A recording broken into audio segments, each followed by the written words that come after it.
On démarre. On commence. Hazak, merci. Baruchim Abaim, Shabbat Shalom Vora, Chodesh Tov, Umbora, Chodesh Elul, Chodesh Aslichot, Chodesh Hatshuva et Chodesh Haïtaorerut, le réveil. Haïtaorerut. Comme on le dit aussi lorsqu'on commence les Slichot, on dit, Soziel d'ailleurs l'a bien vécu avec nous pendant des jours et des jours, il y a marqué Yashen Alter Adam Va'azov Italecha. Yashen Alter Adam Va'azov Italecha. Arhek Pene Adam. Ça veut dire quoi? Yashen Alter Adam, celui qui somnole, celui qui dort, celui qui ronfle. Alter Adam, ne t'engloutis pas, ne te rentre pas dans ton lit.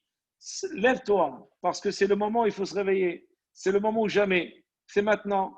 Nous avons 40 jours, l'Arba'im Yom que Moshe Rabbeinu a passé sur le mont Sinaï, à 3 reprises, pour recevoir l'étape de la loi, pour recevoir la Torah, pour expier la faute du veau d'or, pour parler en faveur du Ham Israël. Et le jour de Kippour, Vayomer Hashem Salahti Kidvarecha.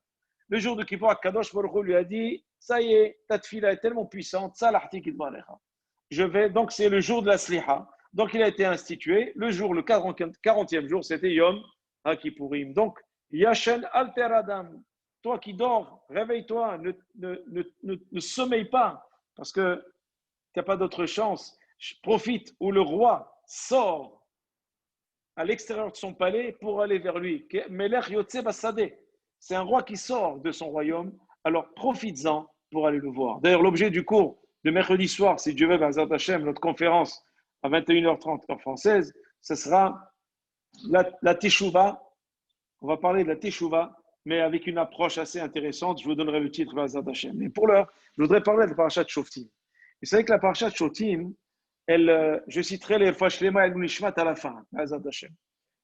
La parashat Shoftim, elle nous dit que cette parashat se lit toujours quelques semaines avant le Rosh Hashanah et ça se lit toujours juste avant les Slihot. D'ailleurs, vous voyez, aujourd'hui, on est le 1er Elul. Demain, c'est Shabbat. Il n'y a pas de Slihot Shabbat parce que Shabbat, il n'y a pas de Tahanuni, il n'y a pas de Slihot. Kadosh Baruch Hu, il amène toute sa bracha. Ce jour-là, c'est Yom Kadosh. Et le lendemain, dimanche, on va commencer les Slihot. Ça veut dire Shoftim veshotrim titen lecha be'achat she'arecha. Asher Hashem Elokecha noten lecha lishvatecha. Veshafito et ha'am mishpat tzedek. On voit ici que Shoftim veshotrim, tu mettras titen lecha, tu mettras sur toi des juges et des shotrim et des policiers. Ça veut dire quoi? J'ai besoin de mettre sur moi des policiers et des juges. C'est-à-dire finalement, on a besoin d'avoir, chers amis, on a besoin d'avoir des garde-fous.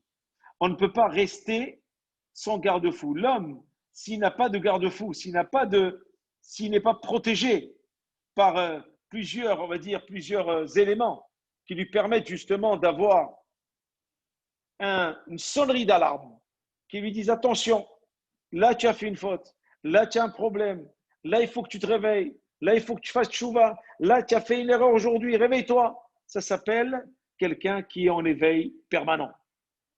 Pourquoi? L'éveil permanent, ça veut dire quoi? Ça veut dire que quelqu'un, il se met des garde-fous. L'homme a besoin de garde-fous. Titan lecha, il n'y a pas marqué titan titnu lachem. Parce que chacun a des garde-fous spécifiques à mettre sur lui, autour de lui. C'est-à-dire, moi, je vais mettre des garde-fous. Quelqu'un qui est à côté de moi, il n'a pas les mêmes garde-fous à mettre.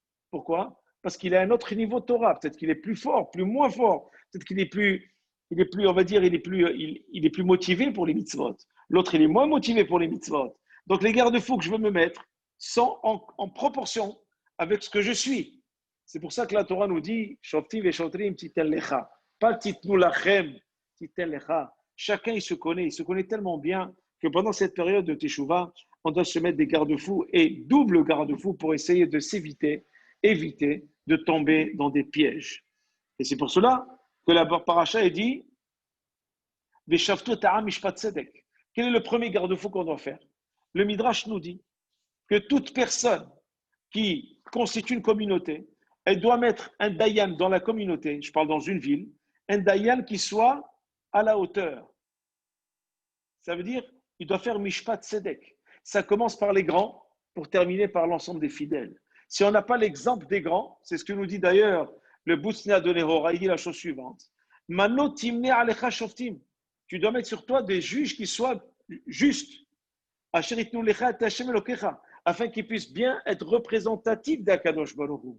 Sheyahdiru et aluhut bikerbecha, afin qu'ils puissent rentrer dans ton cœur l'identité juive, le judaïsme. Ça veut dire que finalement, si on n'a pas de bons représentants communautaires qui représentent, je mets bien religieux, bien sûr, spirituels, je ne parle pas des présidents représentatifs qui représentent des instances politiques, etc. Ça ne nous intéresse pas aujourd'hui. Je parle de tout ce qui est un sens spirituel. S'ils ne sont pas là pour représenter un exemple aux fidèles, à ce moment-là, il n'y a pas de shoftim et shotrim, il n'y a pas de garde-fou pour l'ensemble de la communauté. C'est pour cela que la halakha nous dit, on doit mettre des dayanim, c'est ce qui a marqué, kedaihu minouya dayanim aksherim la hayot et Israël ou lo shivan alad batan. Il faut nommer des bons dayanim afin que ces dayanim puissent à leur tour, eux aussi, former des communautés dans la Torah, dans les mitzvot et dans l'exemplarité afin qu'ils puissent retourner dans leur terre et servir à Kadosh Baruch Hu. Voilà pourquoi, chers amis, la Gemara, dans la Mishnah Avot, elle nous dit Harev bala olam, c'est Pirkei Avot. Harev bala olam. Pourquoi le glaive frappe les gens dans certaines générations? La punition du glaive, pourquoi? Parce que, ala ivut adin, à cause des jugements qui sont fallacieux.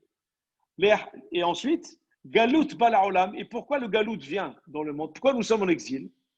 Al ovdei avodah zara, à cause de ceux qui s'adonnent à l'idolâtrie. Tout à l'heure, on va expliquer c'est quoi l'idolâtrie aujourd'hui. Et la Gemara Sanhedrin, page 7, elle dit la chose suivante. Kol ha'ma'amid dayan. Et ça, c'est un postulat. Je vous recommande la Gemara Sanhedrin. Dans Sanhedrin, vous avez tout. Tout. Mamash, il y a tout. Sanhedrin, c'est une Gemara extraordinaire. Après Barachot, je pense qu'il faut démarrer Sanhedrin. Elle dit la chose suivante. Page 7. Daf Zayn. Amoud Aleph. Elle dit Kol ha'ma'amid dayan, sheno hagun. Toute personne qui nomme un dayan qui n'est pas capable, qui l'unotea ashera, c'est comme s'il mettait des idoles autour de la communauté. Ça veut dire la avodah zara. Et si on comprend mieux maintenant la Pirkei Avot, Perek He, Mishnah 49, même tête, qu'est-ce qu'elle dit? Harev bala olam. Pourquoi le harev il vient à olam? Al-ivut adin, à cause des dayanim qui sont pas comme il faut. Et Galout, et le Galout, il vient à l'Ovdei Avodah Zara. Et si les Dayanim ne sont pas capables de faire un deal comme il se doit, qu'est-ce que ça provoque? Ça provoque le peuple d'Israël va vers Avodah Zara. Parce qu'ils n'ont pas l'exemple. Parce qu'ils n'ont pas le deal comme il se doit. Et c'est pour ça que juste après, dans la Torah, on parle etc. On parle de la corruption, on parle de tzedek tirdof. Il faut qu'il y ait un tzedek, c'est-à-dire qu'il faut qu'il y ait une justice. D'ailleurs, le tzedek, c'est celui qui est juste, etc., etc. On parle de tout cela, pourquoi? Pour montrer que si on n'a pas d'exemple, chers amis, les garde-fous, ce n'est pas simplement ce qu'on se met soi-même, c'est aussi les rabbanim qui sont autour de nous, les dayanim qui sont autour de nous, les gdolim qui sont autour de nous. S'ils sont à la hauteur, à ce moment-là, le Ram Israël, il n'a aucun problème, il n'ira jamais vers Avodah Zara. Il restera toujours sur le chemin de la Torah et des mitzvot. Comme nous le dit Sanhedrin, page 7. Kol ma'amid dayan kil sheno hagun kilu notea ashera. Ashera, ça veut dire un arbre sur lequel on faisait Avodah Zara. Vous vous rendez compte combien c'est important d'avoir une bonne représentativité et combien on doit aussi faire en sorte d'être toujours à la hauteur et d'être toujours, comment dire, à la hauteur de nos représentants. Et que les représentants aussi doivent être à la mesure de leurs fidèles. Et pour cela, j'aimerais rajouter un passage qui est marqué dans la Torah. Il y a marqué Lotakim lecha matseva asher sane Hashem elokecha. Lotakim lecha matseva. C'est quoi Lotakim lecha matseva? C'est-à-dire tu ne dois pas t'ériger une matseva, ça veut dire un hôtel AUTEL, afin de faire Avodah Zara. Pourquoi? Asher sané Hashem elokecha. Parce qu'Akadosh Baruch Hu haït cela. Il déteste cela. Et regardez ce que le Midrash nous dit. Un bijou de Midrash. Il dit là, ça, c'est un livre qui s'appelle le Kedushat Levi qui dit ça. C'est un très bon livre. Je vous recommande Kedushat Levi. Il dit la chose suivante. Il rapporte Pirkei Avot. Il dit quoi? Pirkei Avot Perek Dalet, Mishnah Tetzain 16. Il dit Olam Hazeh, c'est une Mishnah très connue. עולם הזה דומה לפרוזדור מפני העולם הבא. על כן עצמך בפרוזדור, כדי שתיכנס יתרקלין. Ce monde-là ressemble à un vestibule avant d'arriver au Olam Haba, le monde futur. Prépare-toi dans le vestibule afin de pouvoir rentrer dans la grande salle qui s'appelle Olam HaEmet. Ça veut dire quoi? Ça veut dire que l'homme il doit toujours penser, il ne doit jamais oublier qu'en Olam Hazé, ce monde-là, il n'est pas là pour se fixer dans ce monde. Il n'est pas là pour prendre le futile et le rendre essentiel. Il est là simplement de passage. Tout ce qui est, on va dire, plaisir du corps, plaisir éphémère, tout ce qui est les plaisirs qui sont permis par la Torah, mais qui sont de ce monde, purement matérialistes, mais qui sont permis. Il faut, bien sûr qu'il doit en user et en abuser aussi, mais il ne doit pas en faire l'essentiel. Pourquoi? Parce que justement, Amara Torah, l'otakim lecha matzeva, le al-ta'ase lecha, ne fais pas que l'éphémère de ce monde, tu vas prendre cet éphémère, tu vas en profiter un petit peu, et à force d'en profiter tellement, tu vas dire, ben c'est ça l'essentiel. Le futile est devenu essentiel. Je vous donne un exemple. Quelqu'un qui aime beaucoup, il est dit pour lui, le sport, il n'y a pas mieux que le sport.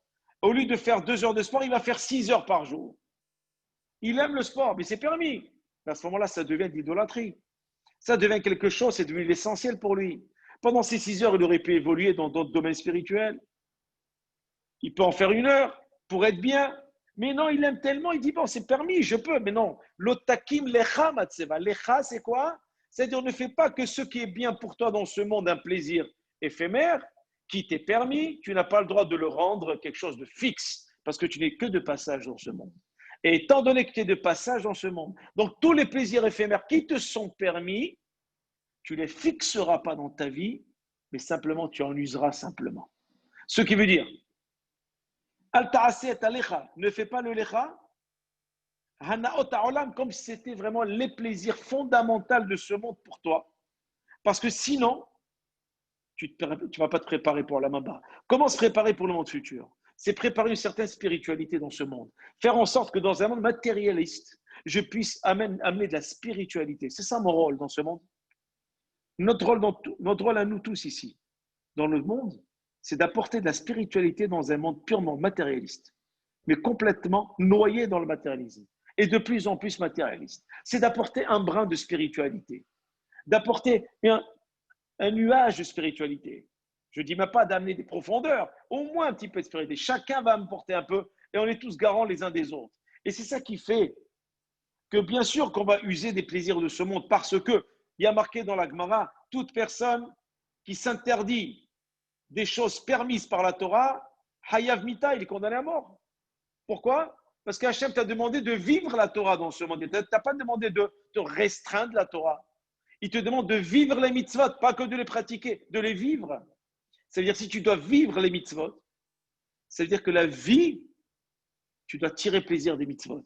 Et s'il y a des éléments autour de toi dans ce monde qu'Hachem t'a mis à ta disposition, pour que cette mitzvah soit faite encore avec plus de beauté, et qui font partie de la matérialité la plus basse, eh bien, je peux la prendre pour la mettre au service de la mitzvah que je vais accomplir. Et ça s'appelle Vahai Bahem. Je vis ma mitzvah. Je vis avec les mitzvot. Je répète encore, je ne pratique pas la Torah, je vis la Torah. Je ne pratique pas les mitzvot. Je vis les mitzvot. Je pratique un sport, je pratique ce que je voulais, mais la Torah, ça ne se pratique pas. Puisque c'est 24 sur 24, H24, je respire, je bois, je mange, je dors, tout est Torah. Donc comment je peux pratiquer quelque chose en permanence? On ne pratique jamais quelque chose en permanence. Lorsque je pratique quelque chose, ça a une fin. C'est ça la pratique de quelque chose dans ce monde. Ça a une fin, et là je peux pratiquer parce que ça a une fin. Mais si ça n'a pas de fin, c'est la vie. Parce que la vie, elle est éternelle. On était avant, on est aujourd'hui, on sera demain. La Neshama, elle vient, elle sera. Et c'est pour cela que si tu fais en sorte que ton Olam Haba, c'est les plaisirs de la vie que tu as pris dans ce monde, et que tu les as fixés comme devenant l'essentiel pour toi, Asher Sané Hachem Alokera, ça Hachem, il déteste. Pourquoi? Parce que tu as usé de choses qu'il t'a données pour les mitzvot, tu l'as usé pour toi simplement, et pas pour lui. Tu l'as fait que pour toi. Tu ne l'as pas fait pour Akadosh Baruch Hu aussi. Et ça, c'est quelque chose. C'est comme si je te donne quelque chose de très cher à mes yeux, je dis voilà, tiens, profites-en bien, mais il faut qu'on profite toi et moi parce que c'est très cher à mes yeux. Je le prends et je n'utilise que moi tout seul, je m'en vais et je laisse tomber celui qui m'a donné la chose. C'est exactement la même chose. Je laisse tomber à Kadosh Baruch Hu et je fais attention à mes plaisirs personnels et corporels et compagnie. Je fais faire plaisir corporel, ce que vous voulez, tout ce qui est permis. Mais il faut que j'invite à Kadosh Baruch Hu dans ce projet-là. Et si j'invite Hachem dans cette vie-là que j'ai choisi d'avoir, alors je suis véritablement dans la vie de la Torah. Vachai Bahem. Et c'est cela que nous dit le Midrash. Rashi nous dit Afalpi shaita ahuvalo bime avot. Même si à l'époque, on avait des bamot. Vous savez, c'est quoi les bamot? Les bamot, c'est des hôtels. A-U-T-E-L-S. D'accord? C'est pas H-O. A-U-T-E-L-S. Parce qu'à l'époque, il n'y avait pas de Bat Mikdash. Au temps des patriarches, on amenait des corbanotes dans des hôtels qu'on construisait dans son jardin et on faisait des sacrifices. Depuis que le Bat Mikdash a été construit, celui qui faisait un hôtel à la maison, il était Hayev Mita, condamné à mort, interdit. Tout était centralisé dans le Bet Mikdash, dans le Mishkan. Pourquoi? Parce qu'on devait aller se rapprocher d'un Kadosh Baruch Hu. On devait aller voir le Kohen. Parce que si c'est un plaisir personnel dans ton jardin, alors ça reste entre toi et toi-même. Il faut que tu ailles te rapprocher du Beth Amikdash. C'est pour ça qu'il y avait ce qu'on appelle Aliyah al-Regel, à Pessah, Shavuot et Sukkot. Tout le monde montait à Jérusalem. Pourquoi monter à Jérusalem? Pourquoi faire? Reste chez toi. Tu fais tout à la maison. Fais le korban, le plus beau korban du monde, tu le fais. Non, il faut se rapprocher d'Akadosh Baruch Hu. Aliyah, il faut monter, monte le mont du temple. Parce que l'invitation qu'on te donne, c'est de monter et d'arriver vers Akadosh Baruch Hu. Fais l'effort d'aller. On peut faire une fila à la maison, mais il faut aller au minyan. Pourquoi? Fais l'effort d'aller participer. Mets-toi en groupe. Mets-toi avec un minyan. Réponds au Kaddish. Pourquoi? Parce que tu fais un effort, tu te lèves le matin, surtout lorsqu'on va arriver au Slichot à partir de dimanche, et qu'il nous sera demandé de se lever beaucoup plus tôt que d'habitude. Et à ce moment-là, l'effort qu'on va faire le matin va être un effort qui va être apprécié par Akadosh Baruch Hu pour dire maintenant, je vois que tu t'approches de moi, tu te rapproches de moi, parce que tu aurais pu rester chez toi. Ça fait partie de l'approche qu'on doit avoir, physique et spirituelle, vis-à-vis d'Akadosh Baruch Hu. Et bien sûr, on se pose des questions. On se dit, mais qu'est-ce qu'on vit en ce moment? On se dit, voilà, on va à la synagogue, on met tefillin, on étudie, on est en chiour, on est ensemble, on est tous les matins, tous les soirs, je vous envoie des choses, et on participe, on réfléchit, on se voit 2 fois par semaine, on est là, on étudie. Mais pourquoi nous avons ces épreuves? C'est pour ça que je n'ai pas trop aimé lorsque il y a eu confinement, tout le monde a commencé à étudier. Dès qu'il y a eu des confinements, plusieurs sont arrêtés complètement. Comme si ça dépendait du confinement, s'il faut l'étudier ou pas. Ou si ça dépendait d'un déconfinement. Non. Et il y a un texte là qui dit, ça vient partie du Maguid de Kelem, c'est une chassidoute d'Europe de l'Est, qui donne une explication à un pasouk extraordinaire. Et ça, c'est la réponse à nos problèmes, depuis toutes les épreuves qu'on a vécues, depuis Abraham, Isaac, Yaakov, toutes les pogroms qu'on a eus jusqu'à aujourd'hui. Il a marqué la chose suivante. Et retenez bien ce verset pour vous et ressortez-le parce que toute l'histoire d'Israël, elle est là. Qui palait mimecha davar la mishpat, parachat cette semaine.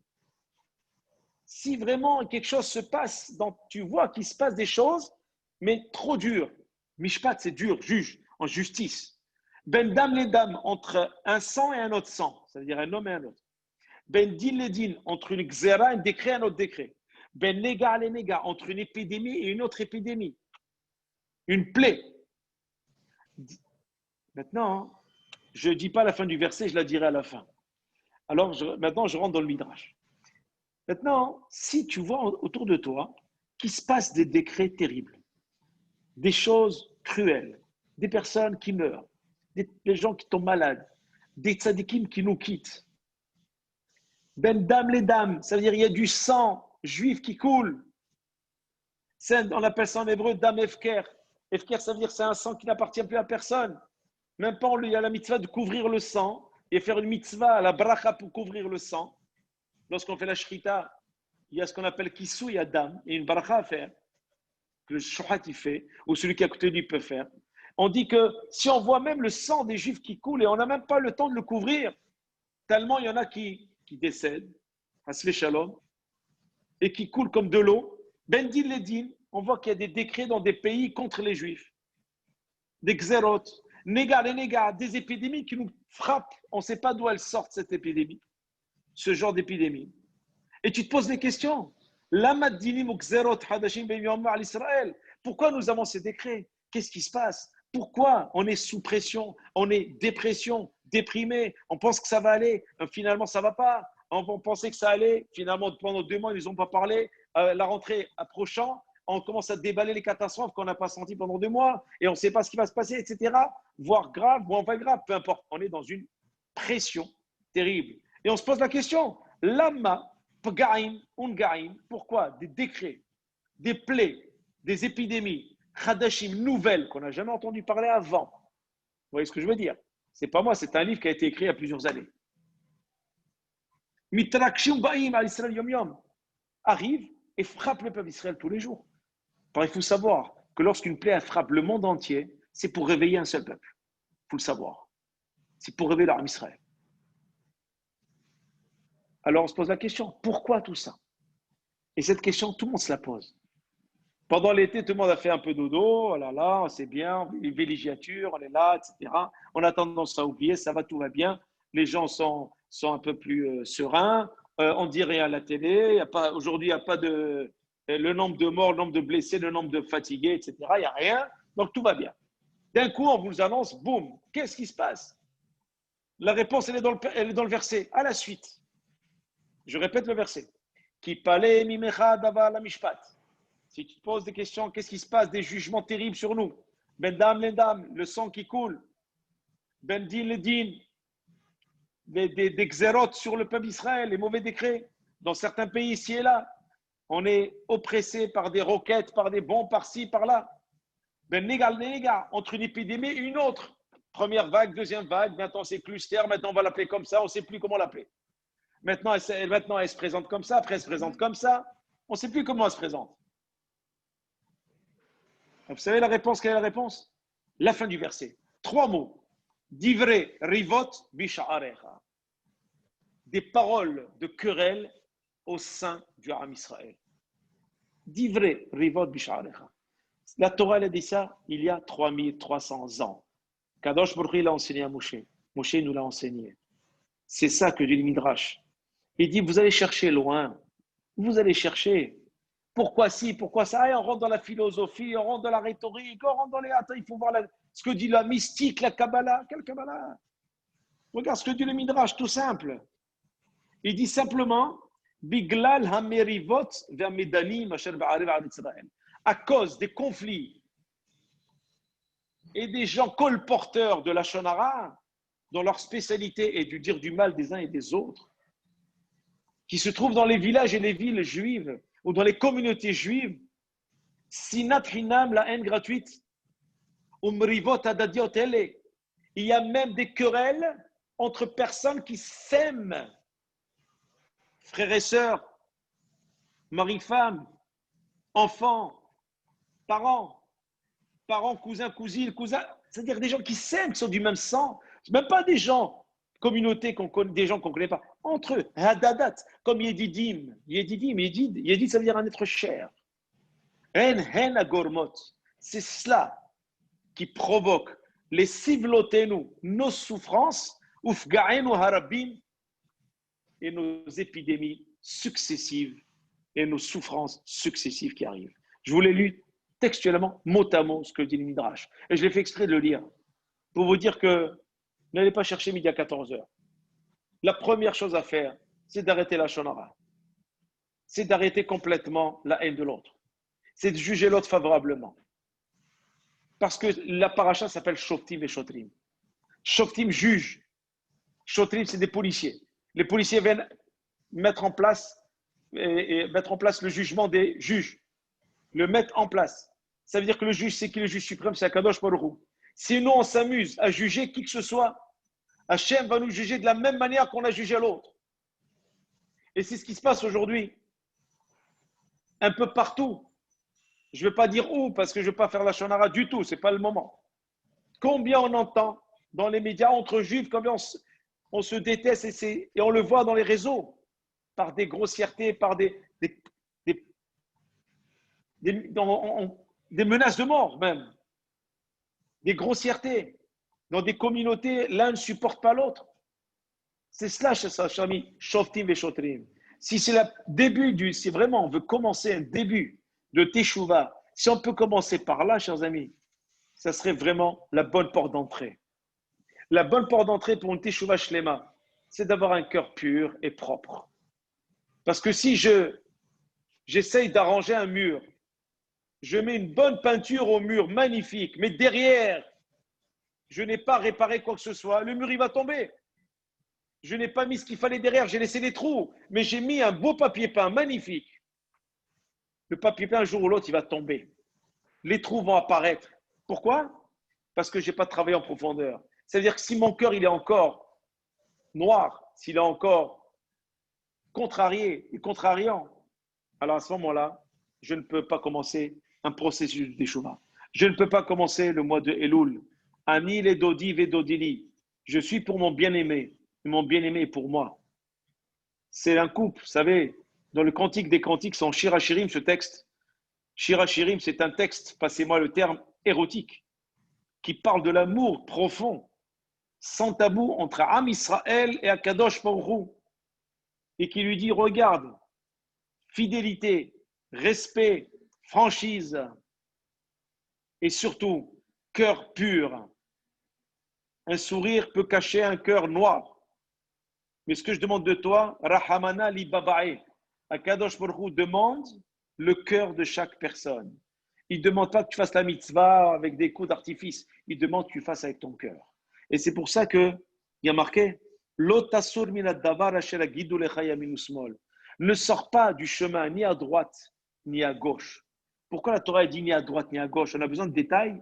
Dis-nous simplement, ne sors pas de chemin. Il dit non. Même si ton Rav il te dit que la droite c'est la gauche et ton Rav te dit la gauche c'est la droite, écoute-le. Pourquoi? Parce que ta droite et ta gauche, peut-être c'est erroné. Alors lui, il va te remettre les pendules à l'heure pour te remettre la vraie gauche et la vraie droite et tu vas suivre le chemin. Ça veut dire qu'il faut toujours avoir un Rav. Il est important d'avoir un Rav. Il est important d'avoir un partenaire d'études. Et c'est pour cela, chers amis, dans toute cette paracha, on parle même juste après du roi. Sam tassim alecha melech. Tu dois avoir un roi. Ça veut dire que tu dois mettre sur toi un roi. Dédoublement de verbe. Le même verbe, il y a une redondance double. Pourquoi? Pour dire que le melech, tu dois avoir un roi sur toi. On ne parle pas d'un roi simplement physique. Tu dois avoir un roi, à Kadosh Baruch Hu, sur toi, en permanence. Où que tu ailles, n'oublie pas qu'Hachem est avec toi. Où que tu ailles, pense qu'Hachem est derrière toi, devant toi, sur toi. Et le roi, il y a marqué dans Ktubot, dans la Gemara Ktubot, page 17, on dit la chose suivante. Melech shemahal al kvodo, en kvodo mahul. Si maintenant un roi, il est là, il est assis, et il y a quelqu'un qui rentre, ou bien le roi, il rentre, il y a quelqu'un qui est assis, il se lève, et le roi lui dit non, assis-toi, il n'a pas le droit de lui dire assis-toi. Tout le monde doit se lever devant le roi. On ne passe pas devant l'honneur du roi. L'honneur du roi reste intact. Ça veut dire quoi? Chete emato alecha. Il faut que tu craignes le roi. C'est exactement la même chose. Le roi, on parle d'un roi physique, hein. Le roi David, le roi Salomon, etc. Les rois qui sont nommés par Akadosh Baruch Hu. À plus forte raison, le roi des rois. C'est pour cela que pendant ce moment-là, pendant ces slichot, on va dire Hashem ou Elohim, Hashem ou Elohim pendant Rosh Hashanah et Kippour. Pourquoi Hashem ou Elohim? On va répéter souvent Hashem Eler, Hashem Allah, Hashem Imloch, avec tous les airs des jours redoutables de Kippour, Rosh Hashanah. Pourquoi on répète souvent? Pourquoi? Parce qu'on va mettre Hashem comme roi d'Israël. On va l'introniser sur nous. On va le verbaliser. Pourquoi? Parce qu'on a besoin de lui. Parce qu'on a besoin d'avoir un roi. Et qu'est-ce que faisait le roi? Il y a marqué Vekatavlo et Mishnah Torah Azot. Chété Sifre Torot, il avait 2 Sefer Torah, le roi Rashi nous dit. Pourquoi 2 Sefer Torah? Il avait un Sefer Torah à la maison et un Sefer Torah qu'il portait sur lui où qu'il se déplaçait. Pourquoi faire? Pourquoi faire? Il a besoin de prendre le Sefer Torah sur lui. C'est pour montrer l'exemple. Je reviens à ce que je dis au début. Être exemplaire. On a besoin d'avoir un exemple pour pouvoir suivre le chemin. Si on n'a pas de bons exemples, alors tous ceux qui viennent derrière, la droite, on ne sait plus où est la droite, on ne sait plus où est la gauche. C'est pour cela qu'il est marqué, Vekatavlo, il écrivait pour lui. C'est quoi pour lui? Il imprimait ça dans son cœur afin que le roi soit représentatif et qu'il puisse être véritablement celui qui dirige le peuple d'Israël. Voilà pourquoi, chers amis, cette paracha, on peut dire encore des tas de choses, énormément de choses. Mais on en parlera au fur et à mesure de la semaine qui va arriver, et simplement ne jamais oublier que nous sommes dans une période où on se prépare au Slichot, on va se préparer au Shana Kippour, on va se préparer à nous rapprocher d'Akadosh Baruch Hu. On va aussi mettre devant nous toute la avérote qu'on a fait durant l'année, parce qu'il faut aussi, il y a 3 étapes, Rambam nous dit, il y a 3 étapes à la tchouva. La première étape, c'est regretter ses fautes. Pardon, la première étape, c'est reconnaître ses fautes. Deuxièmement, regretter ses fautes, parce que si tu ne reconnais pas, je ne peux pas regretter. Reconnaître, regretter et ne pas recommencer. 3 étapes. Ne pas récidiver. Donc, je pense qu'on est arrivé maintenant, enfin, à ce mois qui nous permettra, Bezrat Hashem, tous ensemble, à nous mettre des garde-fous autour de nous et à se dire que finalement, avant de commencer une bonne teshuva, nettoyons notre cœur, ayons de bons yeux pour voir les gens favorablement, avoir une bonne bouche, bien parler, même si la personne, on a toutes les raisons de parler du mal d'elle, et bien simplement trouver une qualité qu'elle a et se recentrer sur sa qualité, ou simplement ne rien dire tout simplement. C'est vrai que se taire, c'est plus dur que parler, mais se taire quelquefois, c'est un signe de sagesse qui fait que l'homme, il deviendrait sage à force de ne pas parler, au lieu de devenir sage en disant de belles choses. Mais s'il n'est pas capable d'en dire de bonnes, alors qu'il se taise, parce que c'est une bonne manière d'être sage aussi. Ne pas faire une mitzvah, c'est aussi une mitzvah. Faire une mitzvah, c'est une mitzvah. Ne pas faire une avera, ne pas faire une avera, c'est aussi une mitzvah. Donc voilà pourquoi, chers amis, à nous de nous préparer, de prendre un peu ces éléments, ces réflexions que je vous ai données vraiment d'une manière rapide, parce que je n'ai pas le temps nécessaire pour entrer dans les détails, mais que chacun puisse les décompter, y réfléchir pendant ce Shabbat, la table de Shabbat, ainsi que les jours qui arrivent, pour essayer de... Vous savez que si, comme on dit, pense bien, tu vivras bien. Parle bien, tu seras bien. Regarde bien les gens et tu seras fier de toi. Je pense que si on fait cela, si on a un cœur propre, si on commence par un cœur propre, on ouvre toutes les portes de la Teshuvah. Toutes les portes sont ouvertes.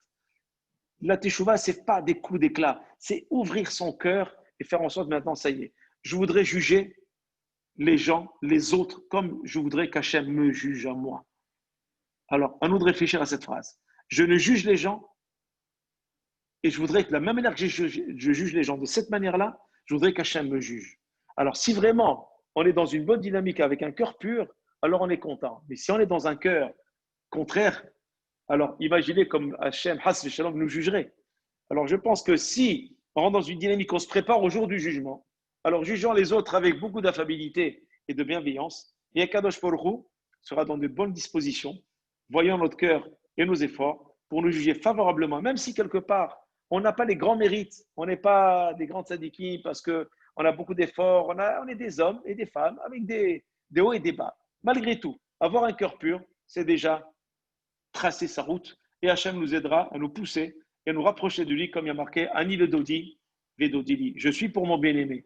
Si je suis pour lui, il sera pour moi. C'est un va-et-vient d'amour qui arrive entre Am Israël et Akadosh Baruch Hu. C'est ce que je vous souhaite, que ces va-et-vient d'amour soient dans vos familles, dans vos couples, dans vos proches, chez vos proches, et que cet élan d'amour et d'amitié et surtout de bienveillance les uns vis-à-vis des autres nous apporte l'amour et la bienveillance d'Akadosh Baruch Hu vis-à-vis de nous tous. Amen et Amen. Shabbat Shalom, Bevorach. Michael, on va allumer les micros, comme ça on se souhaite Shabbat Shalom